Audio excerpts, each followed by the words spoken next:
Shall we look at some of the news du jour? Yeah, let's go. So, Zachary, I'm sure you remember that not too long ago, there were a lot of freakouts in the news and with individual sort of activists around colony collapse, that we were going to basically lose the support of honeybees in the United States and our agricultural systems were going to collapse because we were running out of bees. You remember that? I did read it. I do remember that there was like the whole, oh my God, the bees are dying. It's like the beginning of one of those apocalyptic sci-fi films where someone casually sees the bees dying and thinks nothing of it, and then the next scene, society has collapsed utterly, and we're all living in huts in the Mojave Desert.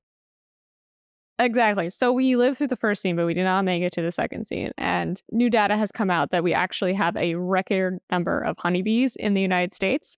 And that is talking about livestock bees. So honeybees so they're essentially like cattle, their populations are taken care of by a vast industry. So that data is for those honeybees, but they also think that feral honeybees or wild honeybees are also populous, reaching high numbers. So long story short, no need to worry anymore. The honeybees have been handled.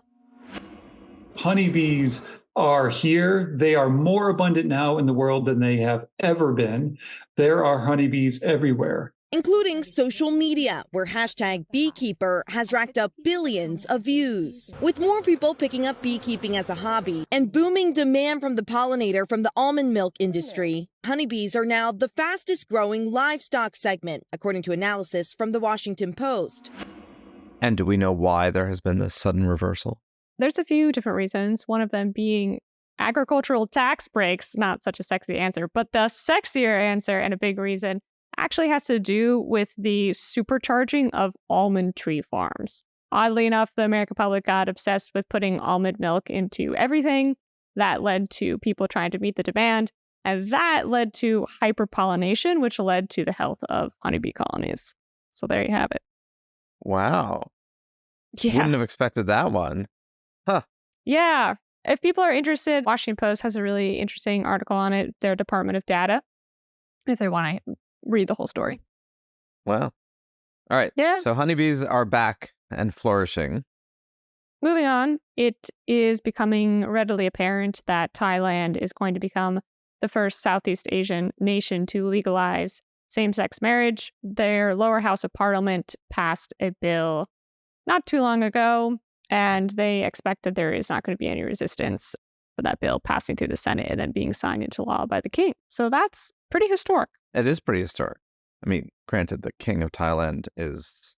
Okay, we won't even go into Thailand's incredibly messy political system, but at least for the time being, the king has done something that we would consider to be correct. Yes, and to be fair, Parliament did put it through before we, got into the king signing. Anyway, good for human rights. We won't get into the other governmental authority questions about Thailand. And then last but not least, not sure how far this news traveled around, but it's very interesting. The Census Bureau has updated the forms for the first time in 27 years for the census around the questions that have to do with race and ethnicity. So they did some probably things that really needed to be done a long time ago, like strike the word Negro from forms. Apparently they had not been struck out, which is wild. But also what they did, which is going to actually affect people's responses, is that you can now tick multiple boxes. So they combined all of the race and ethnicity questions into one. So let's say you're Black and Hispanic, you can tick both. They also added a lot more categories for people that might be Middle Eastern and North African heritage. Previously, they were just told to check the white box, which obviously is a little bit of a overly broad brush to paint for people, let's say, from Lebanon. So now there have been a demarcation of categories, and they think that people will be much more accurately able to say what is their race and ethnicity. Yeah, of course. What's interesting about that is at the same time, you have a greater ability to actually identify where you're from and who you are, let alone the whole, 23andMe effect of people now being aware of all these things that they weren't aware of before. And simultaneously in the United States of not being able to use those categories anymore because of the rollback of affirmative action that was supposed to create racial preferences. So I don't know what to make of that other than ever more chaos, like more information, less policy, more policy, less information. I don't know. What do you think?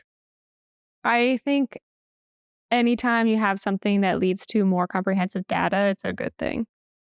I just think there's like the more that I look into data in the United States, the more I'm convinced that there's an absolute dearth of good data, particularly on the federal level. So I am actually just 100% pro this.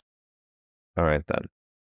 More data. So that's what we got for today. More data, more problems. We say no.